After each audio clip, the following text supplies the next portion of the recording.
You gotta hand it to Tucker Carlson.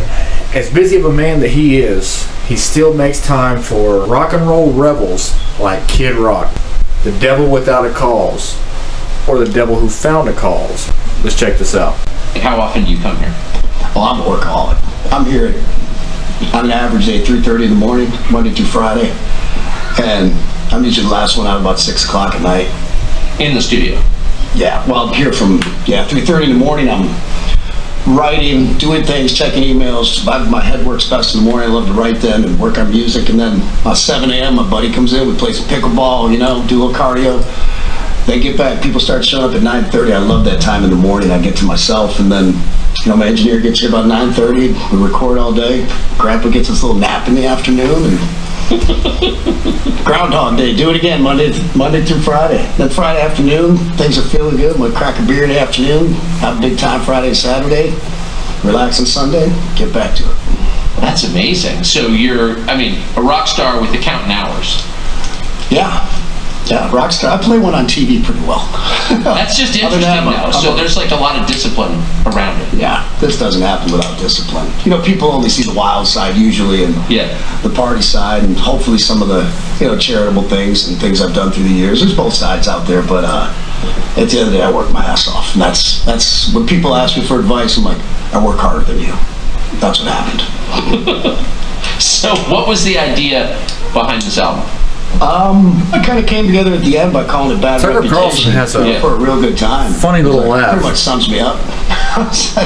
It's everything. I just wanted to go back a little bit to my roots of the hard rock and hard rap, heavier stuff, but I also wanted to throw in the tinges of, southern rock and country music and soul music and, of course, rock and roll, all which I love, so much, and have really honed my craft over the years to not just be fluent in one, but touch on them all at what my family and friends and fans feel like I do at a pretty good level.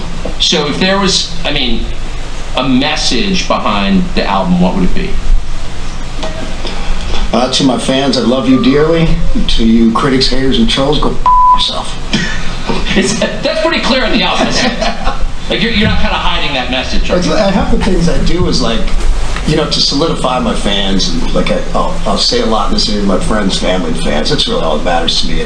But I love the trolls and the haters and the critics who've been trying to, knock me down for 20, 30 years. And I'm still standing, still operating at the highest levels. And so sometimes I do things purposefully, just to kind of be a wise ass or look like a little bit of a just because my fans will get the tongue in cheek and the fun it, and the people that hate me will just go, God damn it. It'll just piss them off more. So why haven't you been canceled? I wonder how old Kid Rock is now. Let's check it out. How old is Kid Rock? He's 51 years old. 51. Wow. I remember when his first album came out, Devil Without a Cause, or his first breakthrough album anyway. That shit was fire, dude. Everybody was jamming to that. Bobble da Bob, or Bobble Daba, Bob, whatever that song, whatever it was called. Bobble da Ba, Bobble da Ba da Bang da Bang. That shit was dope. That shit was dope. Only God knows why. That was a dope ass song. Aren't allowed to say what they think. You are. I am uncancelable. What's that? Because I don't give a and I'm not in bed with any big corporate things at the end of the day. There's nobody I'm beholden to, no record companies, no corporate interests, no nothing. And you can't cancel me. I love it when they try. I'm like, yeah. So why aren't there more artists like that? Because they're in bed with record companies and corporate deals and structures at every level, and it's and if someone finds a way to get me a little bit here and there, I'll find another way around it. You never see artists talk like that. They seem very easy to intimidate. At what point did you realize like you're just not going to be intimidated? Day one. Really? I think I crawled out of the womb with both middle fingers in the air. And that wasn't anything. A lot of it, is there's a little fun in there to kind of, be rock and roll and be the bad guy and this, that, and the other, because, my heart's big at the end of the day, and I have a lot of love and respect for anybody that shows that back to me. But, Grandpa don't play no mess either. Did the other guys in your business ever say to you, like, man, I wish I could say exactly what I think all the time? every day. Really? Every day. Especially the country guys. Yeah. Because they got to be understandably careful. Like, you know, the awards and things, radio, corporate interests, they mean a lot in country music. The award stuff actually helped them out. And rock and roll, it's like, hey, you're getting an award for this. It's like, tell them I'm going to like, I care less about their awards. You don't want any more awards. I've never played any of those games anyway. You must have watched a lot of people sort of float off into the atmosphere in your A lot of them come and go, you know, same old stories, you know. We've all seen the behind the music. Well, that's just same story. That's what I'm saying. So how do you avoid that? I just have a sense of discipline when things, you know, are getting too out of hand, whether it was back in the day with drugs and alcohol descending, you gotta go like, psh, what's important? I need to reel this in. You know, and eventually, you know, certain ages cut some things out and like, you know, focus on what you love, you know, your friends, your family, music, you know, what's important in life. You only got so much time, you know, let's make the most of that time. Let's not waste it. Who are your fans? Do you have a sight picture of who they are? Yeah, hard-working folks that love to have a good time. Yeah. Do you hear from them? Yeah, absolutely. You can't not hear from people these days. That's a really good point. You try and tune it out, it doesn't happen. So do you feel like you got a pretty good sense of what they think? Yeah, they seem to think a lot of the things I do. Not everything, nobody's views align.